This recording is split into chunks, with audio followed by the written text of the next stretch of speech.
साथियों, आप सभी का विजन के प्लेटफॉर्म पर स्वागत है। इस वीडियो में हम लोग स्पेक्ट्रम के आधुनिक भारत का इतिहास का अध्याय 38, जिसका शीर्षक है नेहरू के नेतृत्व में स्वतंत्र भारत 1947 से लेकर के 1964 तक।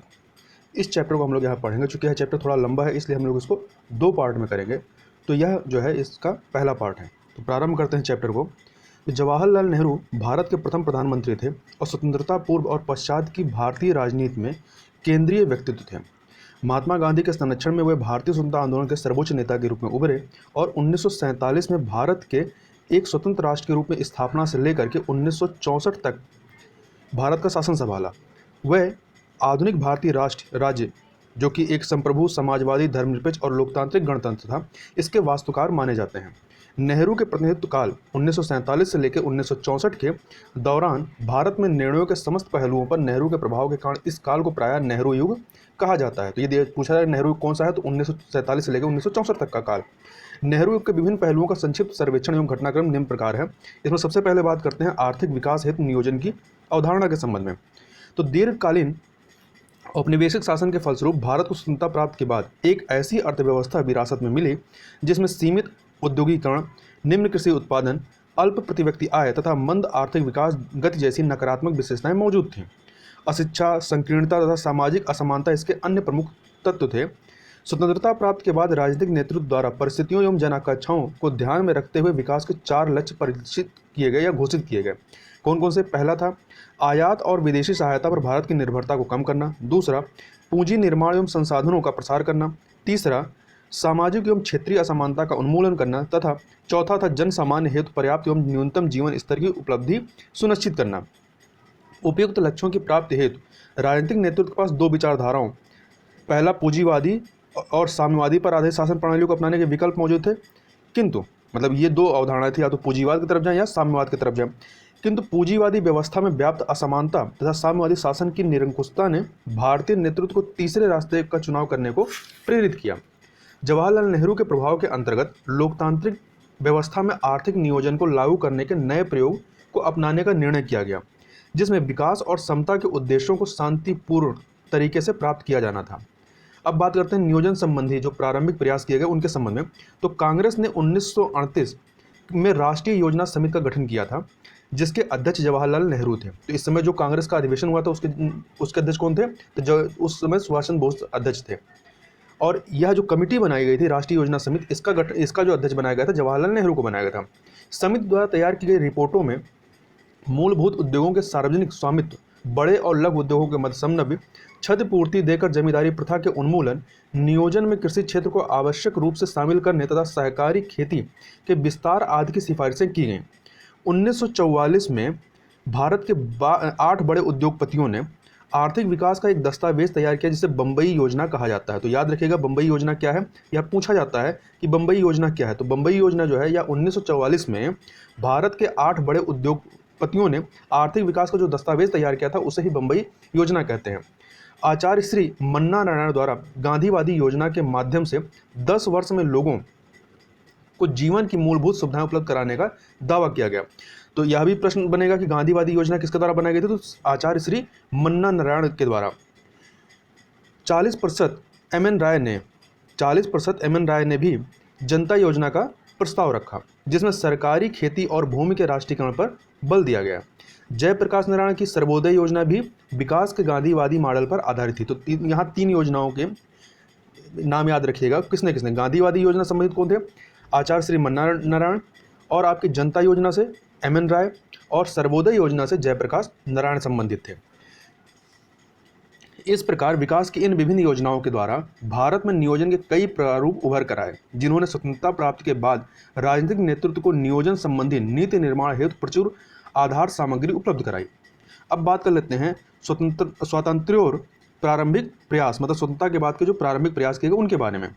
केंद्रीय मंत्रिमंडल के एक प्रस्ताव द्वारा 1950 में योजना आयोग की स्थापना की गई। तो योजना आयोग की स्थापना कब होती है? 1950 में होती है, जिसको वर्तमान में समाप्त कर दिया गया और नीति आयोग अब आ गया है। आयोग को परामर्शदात्री संस्था का दर्जा दिया गया।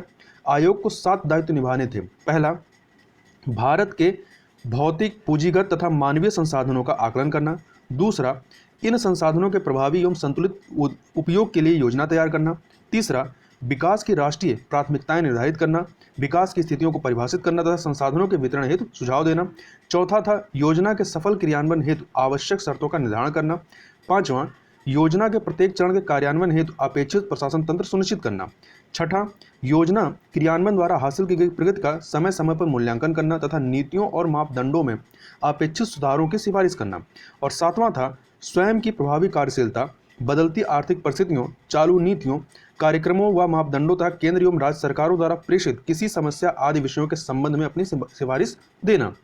योजना आयोग की सिफारिशों तथा तैयार नीतियों व योजनाओं पर अंतिम निर्णय जो है वो राष्ट्रीय विकास परिषद द्वारा किया जाता था।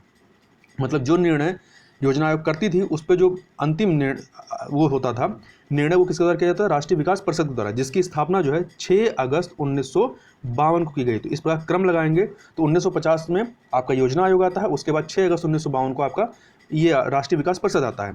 अब बात कर लेते हैं नियोजन के सामाजिक आर्थिक उद्देश्यों के संदर्भ में। नियोजन के विभिन्न सामाजिक एवं आर्थिक उद्देश्य हैं जिन्हें विभिन्न पंचवर्षीय योजनाओं के प्रारूपों में वर्णित किया जाता रहा है। एक मोटे अनुमान के आधार पर नियोजन के उद्देश्य जो है निम्न है, अर्थात प्लानिंग के उद्देश्य निम्न है। पहला, आधारभूत औद्योगिक संरचना का निर्माण। दूसरा, कृषि उत्पादन में वृद्धि एवं सुधार। तीसरा, राष्ट्रीय संपदा की वृद्धि और वितरण। चौथा है आत्मनिर्भर और स्वस्फूर्त राष्ट्रीय अर्थव्यवस्था की स्थापना। पांचवां, गरीबी व बेरोजगारी का उन्मूलन। छठा, सामाजिक न्याय को प्रोत्साहन। सातवां, बीमारियों और निरक्षरता की समाप्ति। आठवां, व्यापार और वाणिज्य का विस्तार। नौवां, आयात प्रतिस्थापन एवं निर्यातोन्मुख उत्पादन हेतु उद्यमियों को आर्थिक प्रोत्साहन। 10वां, भारतीय अर्थव्यवस्था का आधुनिक, प्रभावशाली व प्रतिष्ठात्मक रूप में कायांतरण। अब हम यहाँ पे पंचवर्षीय योजनाओं के बारे में बात कर लेते हैं।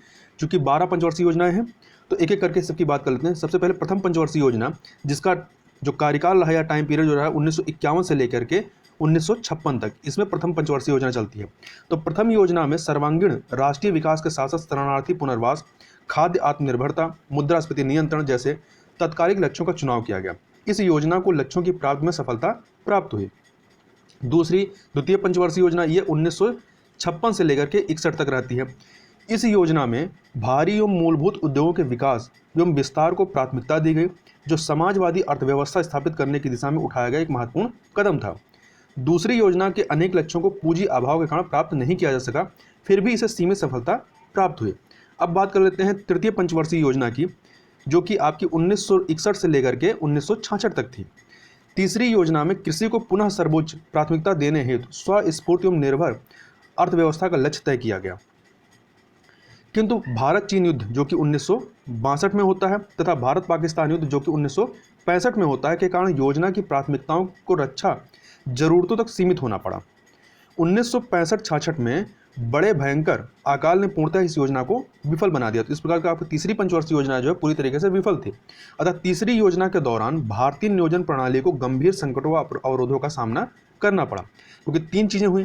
पहली तो 62 में आपका भारत चीन युद्ध होता है, दूसरी भारत पाकिस्तान युद्ध 1965 में होता है और 1965-66 में भयंकर अकाल पड़ जाता है। इस प्रकार जवाहरलाल नेहरू के कार्यकाल में ही नियोजन व्यवस्था के सकारात्मक एवं नकारात्मक पहलू पूर्णतः स्पष्ट हो गए। जहां एक और उत्पादन वृद्धि, औद्योगिकरण विस्तार, आधार संरचना विकास, विज्ञान एवं तकनीकी विकास तथा शिक्षा के प्रसार आदि क्षेत्रों में नियोजन प्रणाली को सफलता प्राप्त हुई, वहीं दूसरी ओर गरीबी व बेरोजगारी उन्मूलन, आय असमानताओं में कमी, भूमि सुधारों के पूर्ण क्रियान्वयन आदि क्षेत्रों में यह असफल साबित हुई। अब बात कर लेते हैं राज्य नियंत्रित औद्योगिकरण के संदर्भ में। तो स्वतंत्रता प्राप्त के समय भारत के औद्योगिकरण क्षेत्र में आधारभूत संरचना का अभाव, तकनीकी विकास की निम्न स्थिति, विदेशी पूंजी पर निर्भरता, घरेलू बाजार की अनुपस्थिति, पूंजीगत उद्योगों का अभाव तथा पूंजी निर्माण की कमी जैसी विशेषताएं विद्यमान थीं। इस परिप्रेक्ष्य में राष्ट्रीय नेतृत्व तथा उद्यमियों द्वारा औद्योगिकरण के विकास व विस्तार के लिए आधारभूत संरचना, घरेलू मांग तथा विशेष योग्य संसाधनों की उपलब्धता को अनिवार्य शर्तों के रूप में स्वीकार किया गया और इन शर्तों को राजकीय सहयोग के बिना पूरा करना असंभव समझा गया। 1938 की राष्ट्रीय कार्य योजना समिति तथा 1944 की बंबई योजना द्वारा प्रस्तुत प्रस्तावों में औद्योगिकरण की प्रक्रिया को गतिशील बनाने के लिए नियोजन प्रणाली तथा राज्य नियंत्रण की आवश्यकता को स्वीकार किया गया था। लोकतांत्रिक समाजवाद के उद्देश्यों को औद्योगिकरण के माध्यम से प्राप्त करने के लिए भी उद्योगों पर सरकारी स्वामित्व कायम रखना आवश्यक था। निजी क्षेत्र के अधिकाधिक लाभार्जन करने के दृष्टिकोण के कारण उससे सामाजिक कल्याण से संबंधित प्राथमिकताओं की अपेक्षा नहीं की जा सकती थी। धन संकेंद्रण तथा एकाधिकारी पूंजीपति नियंत्रण को कम करने के लिए भी सरकारी अंकुश रखना उचित समझा गया। औद्योगिकीकरण इंडस्ट्रियलाइजेशन पर राज्य नियंत्रण के स्वरूप को सरकार की आरंभिक औद्योगिक नीतियों में देखा जा सकता है।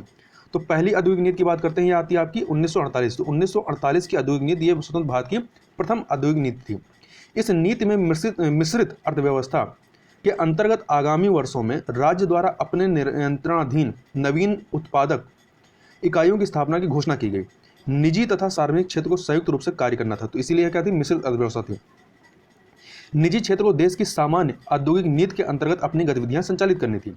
ऊर्जा, शस्त्रास्त्र, रेलवे, मुद्रा उत्पादन आदि क्षेत्रों में राज्य के अधीन सार्वजनिक क्षेत्र की परिकल्पना की गई। विमान एवं पोत निर्माण, लोहा, कोयला, खनिज तेल तथा संचार क्षेत्र में राज्य द्वारा आधारभूत उद्योगों की स्थापना करने का निश्चय किया गया। सार्वजनिक क्षेत्र को सामाजिक परिवर्तन के साधन के रूप में मान्यता दी गई। इस नीति में लघु एवं कुटीर उद्योगों को राज्य द्वारा प्रोत्साहन देने का प्रस्ताव था। इन उद्योगों हेतु विशिष्ट वस्तुओं के उत्पादन को आरक्षित किया गया। पिछड़े क्षेत्रों में उद्योगों की स्थापना द्वारा क्षेत्रीय असंतुलन दूर करना भी राज्य का दायित्व माना गया। इस प्रकार 1948 की औद्योगिक नीति द्वारा संविधान के नीति निर्देशक सिद्धांतों को लागू करने का प्रयास किया गया।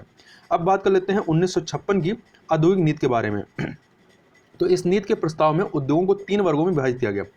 पहले वर्ग में शस्त्रास्त्र अर्थात आर्म्स उत्पादन, परमाणु ऊर्जा, भारी उपकरण, लौह इस्पात, कोयला, खनिज तेल, धातु उद्योग, भारी विद्युत उपकरण, अन्य महत्वपूर्ण खनिज, वायु परिवहन, रेलवे, वैमानिकी, टेलीफोन, विद्युत उत्पादन व वितरण तथा तार एवं रेडियो उपकरणों जैसे 17 उद्योगों को रखा गया। मतलब पहला जो श्रेणी था, इसमें पहले वर्ग में 17 उद्योगों को रखा गया। ये राज्य के पूर्ण नियंत्रण में थे।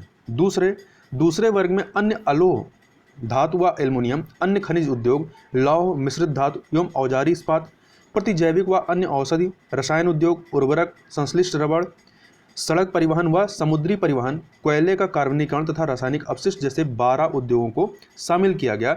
इन उद्योगों में राज्य का नियंत्रण बढ़ता जाना था तथा राज्य इनमें नवीन उद्यमों की स्थापना करेगा। निजी क्षेत्र से इन उद्योगों के संचालन में राज्य की सहायता करने की अपेक्षा की गई।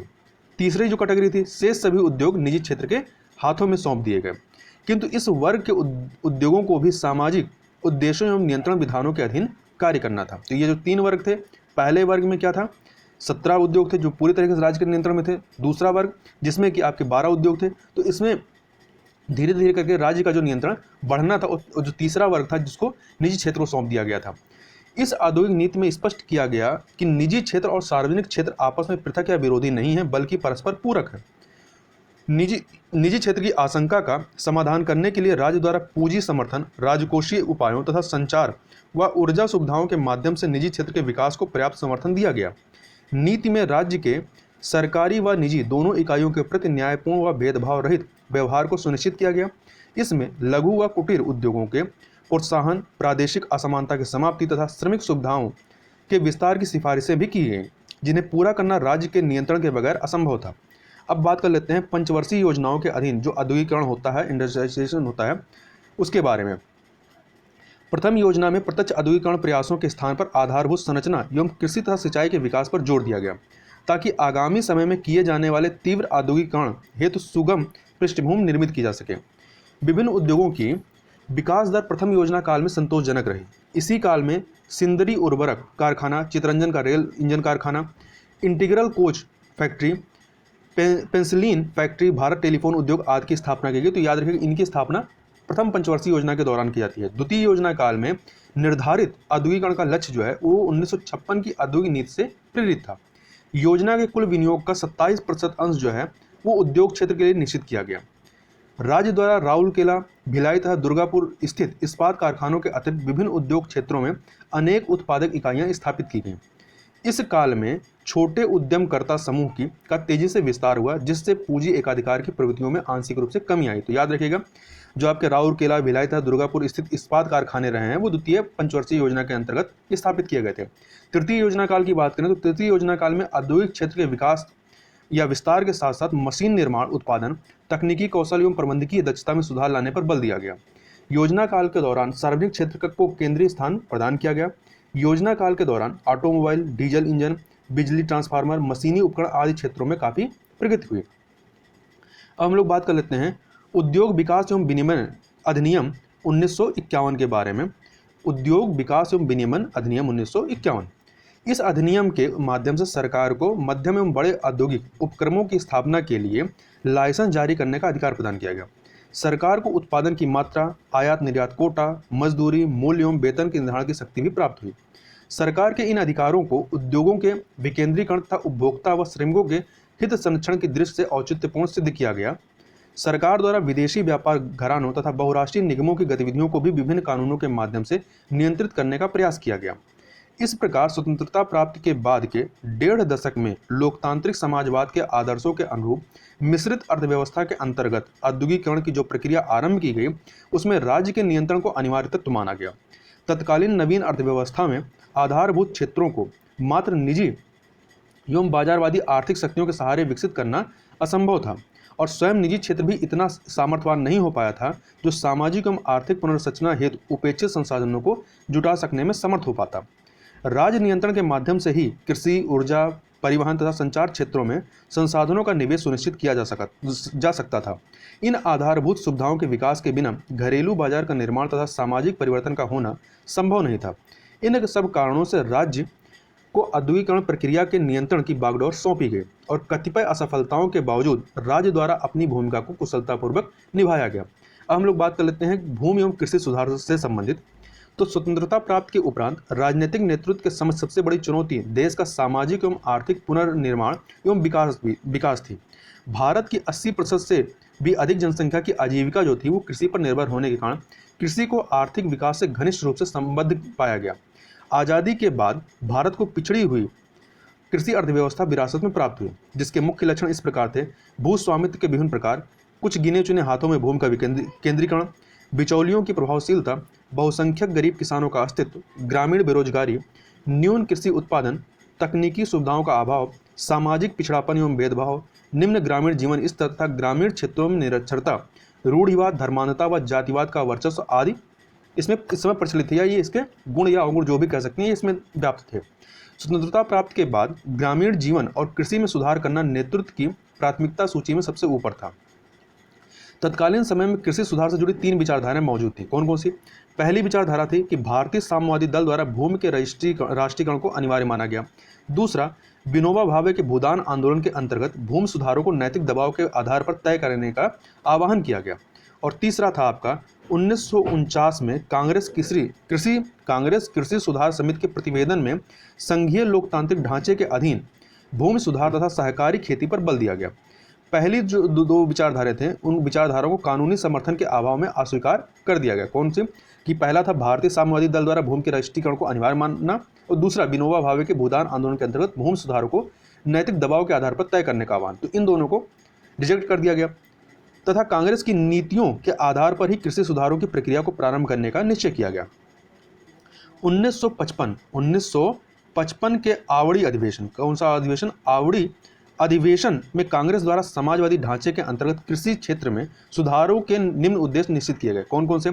पहला इसमें उद्देश्य निश्चित किया गया कि ग्रामीण भारत में प्रभावी अर्धसामंती सामाजिक संबंधों तथा आर्थिक संस्थाओं का उन्मूलन। दूसरा, वास्तविक किसानों को भूमि का वितरण। तीसरा, सरकारी सामुदायिक विकास योजनाओं द्वारा प्रगतिशील किसानों की क्षमता में वृद्धि। चौथा था खाद्यान्न उत्पादन में वृद्धि। पांचवा, काश्तकारी अवधि की सुरक्षा सुनिश्चित करना। छठा, लगान का भुगतान नकदी में करना। इन उद्देश्यों की प्राप्ति संसदीय लोकतंत्र के अधीन तथा संपत्ति के अधिकार को बिना क्षति पहुंचाए की जानी थी। भारतीय संसद द्वारा भी शीघ्र ही कांग्रेस के प्रस्तावों का अनुमोदन कर दिया गया। स्वतंत्रता प्राप्ति के पश्चात योजना आयोग, केंद्रीय सरकार और अन्य राज्य सरकारों ने भूमि सुधारों के बृहद कार्यक्रमों को जारी किया। इसके अंतर्गत मिल्कियत ढांचे में संस्थागत और संरचनात्मक परिवर्तन किए गए। भू स्वामित्व की नई अवधारणा सामने आई। कृषि क्षेत्रों में आधुनिकीकरण की मांग की गई और ग्रामीण क्षेत्रों में सामुदायिक स्तर पर सहायता पहुंचाने वाले संस्थानों का गठन किया गया। भूमि सुधार कार्यक्रमों में उठाए गए कदम थे, तो कौन कौन कदम उठाए थे उनको देख लेते हैं। पहला था बिचौलियों का उन्मूलन करना। दूसरा, काश्तकारी सुधार। और तीसरा था भूमि अधिग्रहण के लिए भूमि जोतों की सीमा का निर्धारण। तो ये 3 प्रमुख कदम उठाए गए थे। इन सुधारों का एकमात्र उद्देश्य था भारतीय किसान को जमींदार और जागीरदार जैसे बिचौलियों के चंगुल से मुक्त करना और उनकी जमीन को सुरक्षा प्रदान करना, ताकि कृषि के आधुनिकीकरण के लिए वे उसमें पूंजी लगा सकें। अब बात कर लेते हैं बिचौलियों का उन्मूलन के संबंध में। तो सरकार द्वारा जमींदारी व्यवस्था के उन्मूलन पर अधिक बल दिया गया, जिससे बिचौलियों को समाप्त करके कृषकों के साथ सीधा संपर्क कायम किया जा सके। काश्तकार की वैधानिक परिभाषा में लघु किसानों के साथ साथ बड़े भूस्वामियों को भी शामिल किया गया। कृषि श्रम जांच रिपोर्ट जो कि 1951 में आती है के अनुसार कुल कृषक परिवारों में से 20% लोग भूमिहीन थे। 2.5 एकड़ से कम भूमि प्राप्त किसानों का जो प्रतिशत था वो 38% था और कुल खेती योग्य भूमि के मात्र 6% पर ही उनका अधिकार था। 59% जो कृषक परिवारों के पास जो थे उनके पास 5 एकड़ से अधिक भूमि थी, जो कुल खेती योग्य भूमि का 16% थी। आज़ादी के समय व्यक्तिगत स्वामित्व की 57% भूमि जो है कृषि भूमि पर जमींदारों का प्रभुत्व था। सरकार द्वारा जमींदारी व्यवस्था को समाप्त करने के लिए कदम उठाए जाने पर निम्न कठिनाइयां उपस्थित हुई। कौन कौन सी? पहली कि कृषि जो था वो राज्य सूची का विषय था, अतः इस दिशा में किया गया कोई भी सुधार संपूर्ण भारत में एक साथ लागू करना अत्यंत दुष्कर था। विभिन्न राज्यों की भू सुधार नीतियों में विभिन्नता थी। दूसरी बात कि खेतिहर व सीमांत कृषकों को राज्य के प्रत्यक्ष संपर्क में लाना एक विकट समस्या थी। तीसरी बात, अधिग्रहित की गई भूमि के बदले मुआवजा देना भी एक समस्या थी। जमींदार मुआवजे के प्रश्न को मौलिक अधिकार के उल्लंघन के आधार पर न्यायालय से असंवैधानिक घोषित करा लेते थे। अनुच्छेद आर्टिकल 31 अनुच्छेद 31 में संशोधन करके ही भूमि सुधारों को लागू किया जा सका। जमींदारी व्यवस्था के उन्मूलन के बाद भी जमींदारों को भू कृषक का दर्जा प्रदान किया गया तथा उन्हें निजी खेती के लिए भूमि के पुनर्ग्रहण की सुविधा भी दी गई। अब बात कर लेते हैं काश्तकारी सुधार के संबंध में। तो काश्तकारों को भूमि जोतने का स्थायी अधिकार दे दिया गया, किंतु वे जमीन का विक्रय नहीं कर सकते थे। 1 वर्ष के लगान का 10 गुना अदा करने वाले काश्तकार ही भूमि को बेच सकते थे। 1 वर्ष के लगान का 10 गुना अदा करने वाले काश्तकार ही भूमि को बेच सकते थे। इस प्रकार अधिकांश किसान जो है भूमिधर और सिरदार के रूप में बदल गए। किसके रूप में? भूमिधर और सिरदार के रूप में बदल गए, जो सरकार को सीधे लगान देते थे। किंतु जमींदारों पर अभी भी खुद काश्त के रूप में काफ़ी भूमि बची रह गई थी और सरकार से प्राप्त मुआवजे को लाभकारी व्यवसायों में नियोजित करके उन्होंने अपनी प्रभावपूर्ण सामाजिक और आर्थिक स्थिति को पूर्णतः समाप्त होने नहीं दिया था। कृषक सुधारों के अंतर्गत अनेक वैधानिक कदम उठाए गए। काश्तकारी अवधि की सुरक्षा, लगान दर के निर्धारण तथा काश्तकारों को भूमि खरीद पर स्वामी बनने का अवसर देने के उद्देश्य से कई कानून बनाए गए। कृषि भूमि की सीमा तथा भूमिहीनों को कृषि भूमि के वितरण के संबंध में भी कई कानून बनाए गए। 6ठे दशक के प्रारंभिक वर्षों में योजना आयोग द्वारा एक पारिवारिक जोत का निर्धारण किया गया, जिसकी वार्षिक आमदनी जो है वो 1200 रुपये के बराबर हो। योजना आयोग द्वारा दिए गए सुझाव में 5 सदस्यीय परिवार के पास 3 पारिवारिक जोतों के स्वामित्व को जरूरी माना गया।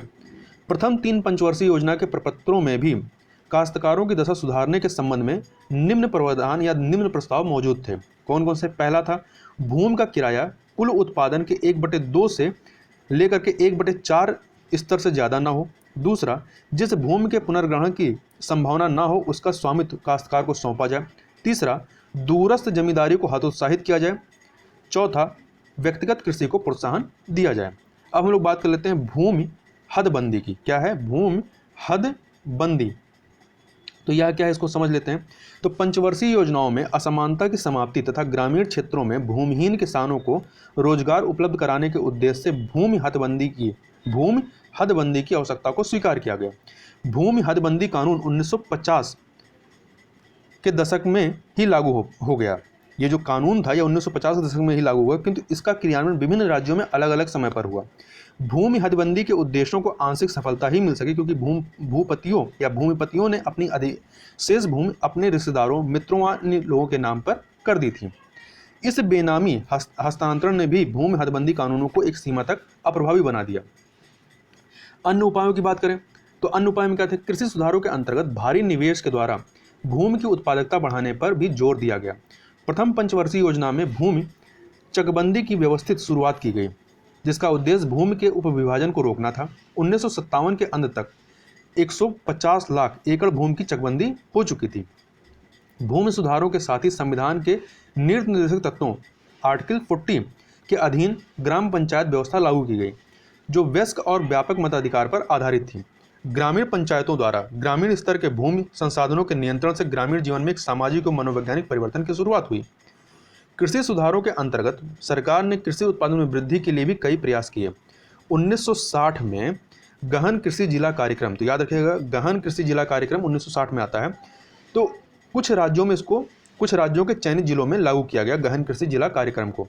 इसका उद्देश्य किसानों को उर्वरक, कीटनाशक दवाइयाँ, अच्छे बीज तथा तकनीकी सहायता उपलब्ध कराना था। तो यहाँ एक बात याद रखिएगा कि जो गहन कृषि जिला कार्यक्रम था यह पूरे देश में लागू नहीं था, बल्कि कुछ राज्यों के चयनित जिलों में ही एक तरह से पायलट प्रोजेक्ट के तौर पर लागू किया गया था। इन सुविधाओं के साथ, ये जो आपको किसानों को सुविधाएं दी गई, इन सुविधाओं के साथ साथ सिंचाई की उचित व्यवस्था पर भी इसमें बल दिया गया। किंतु इन सुविधाओं का सर्वाधिक लाभ जो है वो अमीर कृषकों द्वारा उठाया गया। यद्यपि इससे सरकार को उत्पादन में वृद्धि हासिल करने में सफलता प्राप्त हुई, किंतु कृषि क्षेत्र में संरचनात्मक परिवर्तन तथा समाजार्थिक समानता लाने के प्रयासों को कई अवरोधों का सामना करना पड़ा।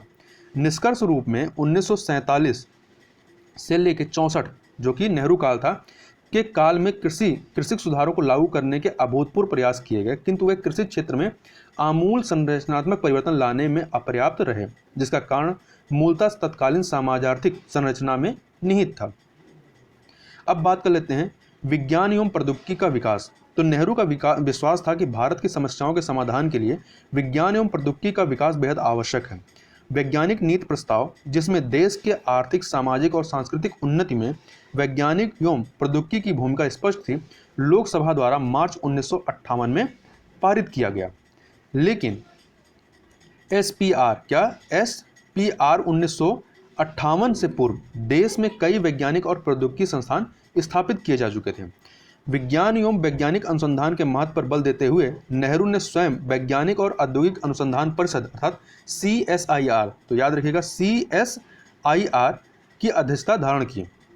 तो याद रखिएगा जो CSIR होता है, वैज्ञानिक और औद्योगिक अनुसंधान परिषद, वर्तमान में भी काफ़ी चर्चा में रहा है। इसके जो अध्यक्ष होते हैं वो प्रधानमंत्री होते हैं। इस दिशा में उठाए गए कुछ कदम इस प्रकार रहे हैं। पहला कि जनवरी 1947 में आत्मनिर्भरता, वैज्ञानिक एवं तकनीकी विकास को प्रोत्साहित करने के लिए राष्ट्रीय भौतिक प्रयोगशाला NPL, भारत की प्रथम राष्ट्रीय प्रयोगशाला स्थापित की गई, जिसके पश्चात अनुसंधान के विभिन्न क्षेत्रों पर विशेष ध्यान देने के लिए 17 राष्ट्रीय प्रयोगशालाओं का एक नेटवर्क स्थापित किया गया। दूसरा कदम क्या था कि 1952 में मैसाचुसेट्स इंस्टीट्यूट ऑफ टेक्नोलॉजी की तर्ज पर भारत के 5 प्रौद्योगिकी संस्थानों में से पहला खड़गपुर में स्थापित किया गया, जो कि IIT जैसा था। तीसरा, होमी जे भाभा की अध्यक्षता में आणविक ऊर्जा आयोग की स्थापना अगस्त 1948 में की गई। तो याद रखिएगा जो ऊर्जा आयोग की स्थापना होती है, आणविक ऊर्जा आयोग की स्थापना, वो 1948 में किसके अध्यक्षता में होती है? होमी जे भाभा के अध्यक्षता में। 1954 में सरकार ने एक पृथक परमाणु ऊर्जा विभाग का गठन किया, जिसमें होमी जे भाभा को सचिव बनाया गया, तथा अगस्त 1956 में ट्राम्बे में भारत का प्रथम परमाणु संयंत्र क्रियाशील हुआ। चौथा कदम क्या था? चौथा कदम था कि 1962 में भारतीय राष्ट्रीय अंतरिक्ष अनुसंधान समिति, जो बाद में आगे चल के आपका इसरो के रूप में आती है, तो 1962 में भारतीय राष्ट्रीय अंतरिक्ष अनुसंधान समिति की स्थापना की गई। अगला कदम था रक्षा उपकरणों के उत्पादन की भारत की क्षमता वर्धन हेतु कदम उठाए गए। अब बात कर लेते हैं शिक्षा में विकास के संबंध में। तो 1951 में कुल जनसंख्या का मात्र 16.6% जो था वो शिक्षित था, और ग्रामीण क्षेत्रों में तो यह प्रतिशत और भी कम था। इसमें सुधार के लिए संविधान ने निर्देश दिया कि 1961 तक राज्य जो है वो 14 वर्ष तक के प्रत्येक बच्चे को मुफ्त एवं अनिवार्य शिक्षा प्रदान करेगा, अर्थात 10 वर्षों तक यह प्रावधान किया गया, जिसे बाद में बढ़ा करके 1966 और फिर अनिश्चित समय के लिए बढ़ाया गया। वर्ष 2009 में इसे मौलिक अधिकार बना दिया गया। 2009 में इसे मौलिक अधिकार बनाया गया और शिक्षा का अधिकार अधिनियम पारित किया गया। 1964 तक विश्वविद्यालयों की संख्या को 1947 के 18 से बढ़ा करके 54 किया गया। मतलब 47 में जब देश आज़ाद होता तो 18 थे, और 1964 जब आपका नेहरू का अंत होता है या नेहरू युग का समापन होता है, तो उस समय तक 54 विश्वविद्यालयों की संख्या हो गई थी। 1951 से 1961 के दौरान स्कूल में लड़कों के नामांकन में दुगनी और लड़कियों के नामांकन में तिगुनी वृद्धि की गई।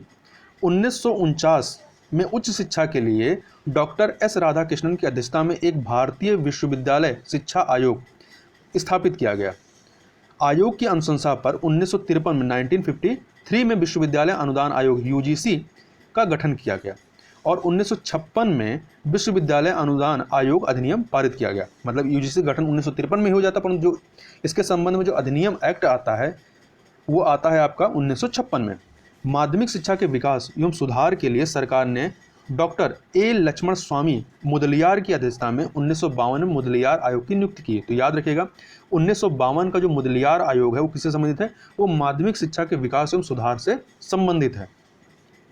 इसके आगे स्कूल शिक्षा से संबद्ध अकादमिक मामलों पर केंद्र एवं राज्य सरकारों की सहायता एवं परामर्श देने के लिए सितंबर 1961 में साहित्यिक, वैज्ञानिक और कल्याणकारी सोसाइटी के रूप में राष्ट्रीय शैक्षिक अनुसंधान एवं प्रशिक्षण परिषद, जिसको हम लोग एनसीईआरटी के नाम से जानते हैं, एनसीईआरटी, तो इसकी स्थापना कब होती है आपकी? 1961 में। और इसका पूरा नाम क्या है? साहित्यिक, वैज्ञानिक और कल्याणकारी सोसाइटी के रूप में, इसका पूरा नाम है राष्ट्रीय शैक्षिक अनुसंधान एवं प्रशिक्षण परिषद, अर्थात एनसीईआरटी की स्थापना 1961 में होती है।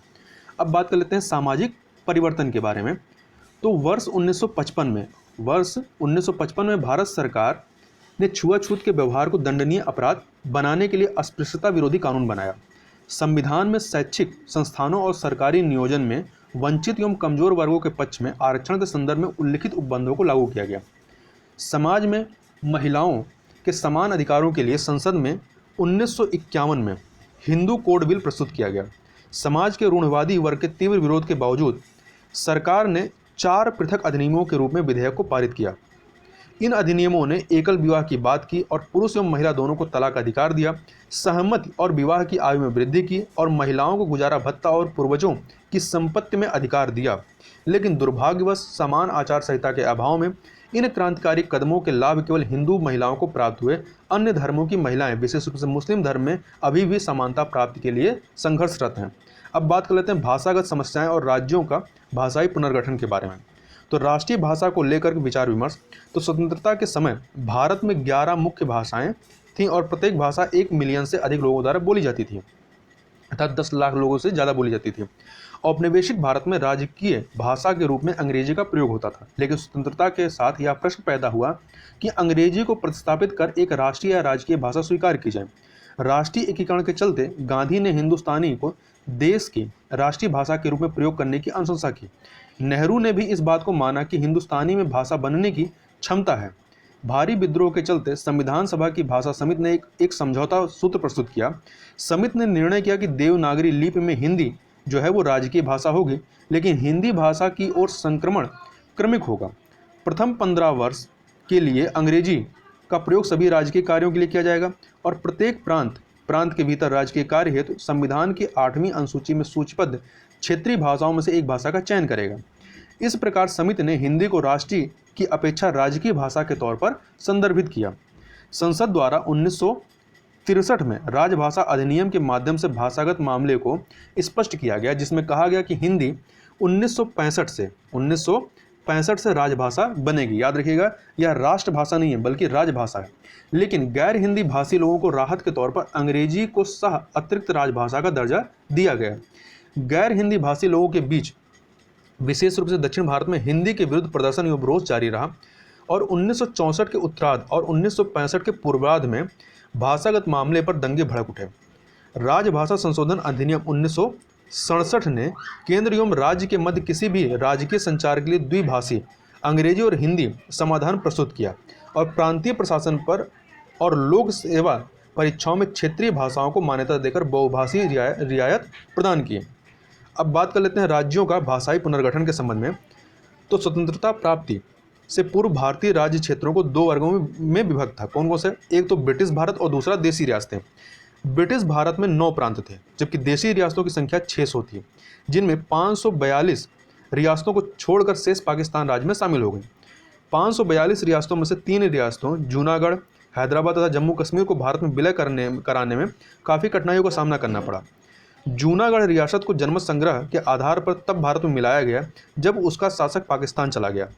हैदराबाद की रियासत को सैन्य कार्रवाई करके भारत में सम्मिलित किया गया और जम्मू कश्मीर से रियासत के शासक ने पाकिस्तानी कबालियों के आक्रमण के कारण विलय पत्र पर हस्ताक्षर करके अपनी रियासत को भारत में मिलाया।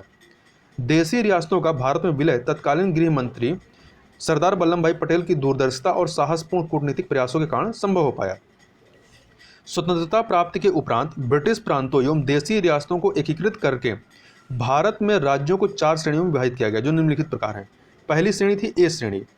तो ए श्रेणी के राज्य कौन थे? तो ब्रिटिश भारत के प्रांतों के साथ 216 देशी रियासतों को सम्मिलित करके ए श्रेणी के राज्यों का गठन किया गया। ये राज्य थे असम, बिहार, बम्बई, मध्य प्रदेश, मद्रास, उड़ीसा, पंजाब, संयुक्त प्रांत, पश्चिम बंगाल, आंध्र प्रदेश। इनकी संख्या कितनी थी? 10 थी। अब बी श्रेणी के राज्यों की बात कर लें तो इसमें 275 देशी रियासतों को नई प्रशासनिक इकाई में गठित करके बी राज्य की श्रेणी प्रदान की गई। ये राज्य थे हैदराबाद, जम्मू कश्मीर, मध्य भारत, मैसूर, पेप्सू, पेप्सू मतलब पटियाला और पूर्वी पंजाब के राज्यों का संघ को पेप्सू कहा जाता है, राजस्थान, सौराष्ट्र, त्रावणकोर, कोच्चिन। इनकी संख्या कितनी थी? 8 थी। अब बात कर लेते हैं सी श्रेणी के राज्यों की। तो सी श्रेणी के राज्य में इसमें 61 देशी रियासतों को एकीकृत करके सी राज्य की श्रेणी में रखा गया। ये राज्य थे अजमेर, बिलासपुर, भोपाल, दुर्ग, दिल्ली, हिमाचल प्रदेश, कच्छ, मणिपुर, त्रिपुरा और विंध्य प्रदेश के राज्य। इनकी संख्या थी 10। अब डी श्रेणी के राज्यों की बात करें तो अंडमान तथा निकोबार द्वीप समूह को डी राज्य की श्रेणी में रखा गया था। संविधान के द्वारा राज्यों का श्रेणियों में विभाजन तत्कालिक उपयोगिता के आधार पर किया गया था। प्रायः सभी इस व्यवस्था से संतुष्ट नहीं थे। जब केंद्रीय सरकार ने मद्रास राज्य की तेलुगु भाषी जनता के अनुरोध पर 1952 में आंध्र को अलग राज्य बनाने का निर्णय किया तो स्थिति में आकस्मिक परिवर्तन आ गया। 1 अक्टूबर 1953 में आंध्र प्रदेश राज्य की स्थापना के पश्चात भारत भाषा के आधार पर नए राज्यों के पुनर्गठन की मांग भड़क उठी। जब इस समस्या को सुलझाना असंभव हो गया तो इस समस्या के शांतिपूर्ण निदान के लिए 1953 में राज्य पुनर्गठन आयोग की नियुक्ति की गई। कब की गई? 1953 में। भारत के सर्वोच्च न्यायालय के भूतपूर्व न्यायाधीश फजल अली, कौन? फजल अली इस आयोग के अध्यक्ष और पंडित HN कुंजरू और सरदार KM पड़िकर इसके सदस्य थे। तो याद रखिएगा, राज्य पुनर्गठन आयोग जो गठित किया गया था 1953, इसके अध्यक्ष कौन थे? फजल अली, या फजल अली आयोग भी कहते हैं। तो फजल अली अध्यक्ष थे, जबकि इसके 2 और सदस्य थे। कौन कौन? पंडित HN कुंजरू और सरदार KM पड़िकर। हालांकि संविधान निर्माण के पश्चात ही 27 नवंबर 1947 को संविधान सभा के अध्यक्ष डॉक्टर राजेंद्र प्रसाद ने इलाहाबाद उच्च न्यायालय के सेवानिवृत्त न्यायाधीश SK धर, किसके? SK धर की अध्यक्षता में एक 4 सदस्यीय आयोग का गठन किया और उसे इस बात की जांच पड़ताल करने के लिए कहा कि भाषाई आधार पर राज्यों का पुनर्गठन उचित है अथवा नहीं। इस आयोग ने दिसंबर 1948 में अपनी रिपोर्ट प्रस्तुत कर दी। इस रिपोर्ट में आयोग ने प्रशासनिक आधार पर राज्यों के पुनर्गठन का समर्थन किया, न कि भाषा के आधार पर। 22 दिसंबर 1953 को फजल अली की अध्यक्षता में गठित आयोग ने 30 सितंबर 1955 में केंद्र सरकार को अपनी रिपोर्ट प्रस्तुत कर दी और राज्यों के पुनर्गठन के संबंध में निम्न सिफारिशें की। कौन कौन सी सिफारिश की? पहली सिफारिश इनकी थी कि राज्यों का पुनर्गठन भाषा और संस्कृति के आधार पर अनुचित है, मतलब इसे उचित नहीं बताया। दूसरा, राज्यों का पुनर्गठन राष्ट्रीय सुरक्षा, वित्तीय एवं प्रशासनिक आवश्यकता तथा पंचवर्षीय योजनाओं की सफलता को ध्यान में रखते हुए किया जाना चाहिए। और तीसरा, इन्होंने कहा कि A, B, C और D वर्गों में विभाजित राज्यों को समाप्त किया जाए तथा इनकी जगह पर 16 राज्यों तथा 3 केंद्र शासित प्रदेशों का निर्माण किया जाए।